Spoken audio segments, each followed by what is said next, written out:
One of my favorite things as a father was holding my infant sons and hearing them breathing and having them breathing on me, especially when they were newborns. I just their little nostrils, just seeing them breathe in and out, seeing the air come in and out of their mouth. There was just something powerful about that.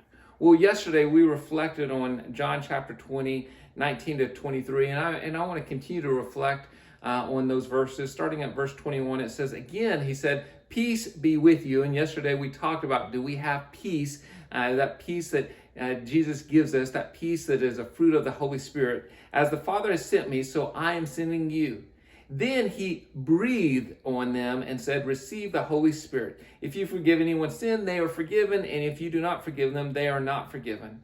When God created man, he breathed into them, and he breathed into Adam. And when we look at the Greek term for spirit, it refers to wind or breath. And we see that Jesus, in John chapter 15, he promised to send the Holy Spirit. And we see the primary role of the Holy Spirit is guidance. He's called our counselor. He guides us. He helps us in our decisions. He helps us in so many different ways. One of the reasons that Jesus references the Spirit is often tied to the idea of peace. When the Holy Spirit is in our life, we can have peace.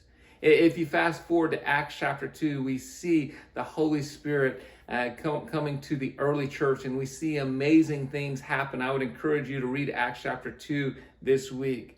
You know, the Holy Spirit is a guide for our life. Many times we're struggling with trying to figure out what direction we should go, what should we do. But the Holy Spirit is our counselor, and when we let go of the will, we say, God, you guide our life. That's when the Holy Spirit truly takes over and guides us and helps us make those decisions in our life. It gives us the power to do things that we never thought we could do. It gives us peace in the midst of turmoil. It gives us wisdom when we don't have a clue what to do. It helps us love the unlovable. And so my question for you is, are you letting the Holy Spirit guide your life? I'll see you tomorrow.